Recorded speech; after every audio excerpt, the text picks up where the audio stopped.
తాగుతాడు, కైపెక్కనికే తాగుతాడు. దాంతో పోలిస్తే ఇప్పుడు కర్నూలులో వాడు తాగి వాడు కైపులోనే వేసి 19 మంది ప్రాణాలు ఇచ్చాడు కదా, దానికి సమాధానం చెప్పు. మా హయాంలో జరిగింది. నేనేమంటాను, దాని బాధ్యులు మేమే, మేము కాదనట్లే. ఆడ తాగిండు, ఒకడు చేసిండు.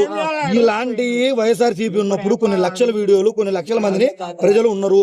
ప్రజలు విస్మరించింది. ప్రజలు జగన్మోహన్ రెడ్డిని విస్మరించకపోవడానికి కారణం ఒకటే, గుర్తుపెట్టుకో. జగన్మోహన్ రెడ్డి ఇగో ఇలాంటి వాళ్ళు భూమి తాగి తిక్కలేసి ఆంధ్ర నుంచి తెలంగాణకు వచ్చినాడు. ఏం చేస్తాడు తెలియక తప్పదాగి మాట్లాడుతున్నాడు. ఏం చేయలేరు ఆ మనిషిని. టీడీపీ గవర్నమెంట్ మద్యం షాప్, బెల్ట్ షాపులను ప్రోత్సహించడానికి కారణం ఒకటే బ్రో. బెల్ట్ షాపులను ఎందుకు ప్రోత్సహిస్తున్నారంటే, నాటు సారా అనేది చాలా విపరీతంగా జగన్మోహన్ రెడ్డి మందును కట్టడి చేసి, జగన్మోహన్ రెడ్డి తెచ్చిన పాడి మందు వల్ల కట్టడి చేసి చాలా మంది ప్రజలు క్షోభకు గురయ్యి తాగి దానికి ఎలా అయిపోయారంటే ఒక బానిసలు అయిపోయారు. పనిచేస్తలేడు మనిషి. ఊర్లో ఒక దీన స్థాయిలోకి ఒకటే చెప్పేది ఇప్పుడు బానిసలు కాలేదా? ఈ రోజు తాగి మద్యపానం గురించి నేను ఒకటే చెప్తున్నా. మద్యపానం గురించి ఈ రోజు తాగి పని చేసుకునేటోడు ఉన్నాడు. ఆ రోజు తప్పదాగి ఆ కైపుకు వాడు పిల్లల్ని ఇబ్బంది పెట్టుకుంటూ ఉన్నాడు. అదే విస్మరించి ఆడోళ్ళు కూడా ఓట్లు వేయకపోవడం కారణంగానే జగన్మోహన్ రెడ్డి తాగడమే పెద్ద డేంజర్. తాగుతే అట్లుంటారు. తాగడమే పెద్ద డేంజర్.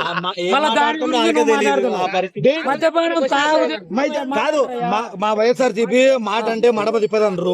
మరి మద్య నిషేధం చేస్తా అన్నారు. ఎందుకు మద్యపానం నిషేధం చేయలేరు. ఎందుకు చేస్తే పోరాడతారు. ఎందుకు చేయలేదు? నాకు అలవాటు ఉంది అని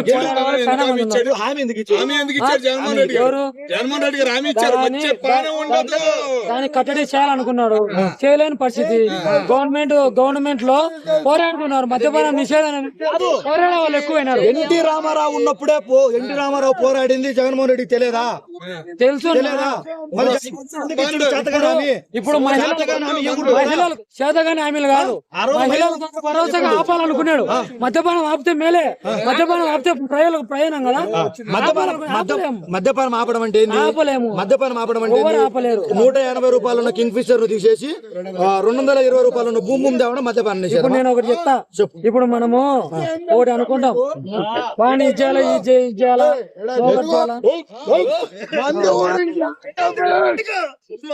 ఆంధ్రప్రదేశ్ రాష్ట్రానికి మందు గురించి ఏం తెలుసు? మందు గురించి ఆంధ్రప్రదేశ్ మాకు తెలియదు. దయించి మమ్మల్ని క్షమించు. భూమి మీద తాగి ఇడికి వచ్చినావు. మాకు అర్థమైపోయినది. భూమి తాగి ఆంధ్రాలో తిక్కలేసి ఇడికి వచ్చినావు. మంద అంటే ఏంది? అమృతం. అమృతం కాదు, పంచామృతం. కిక్కు. ఆ కిక్కులో ఎవరు వచ్చారు? ఆ కిక్కులో ఎవరు తెలుస్తారు?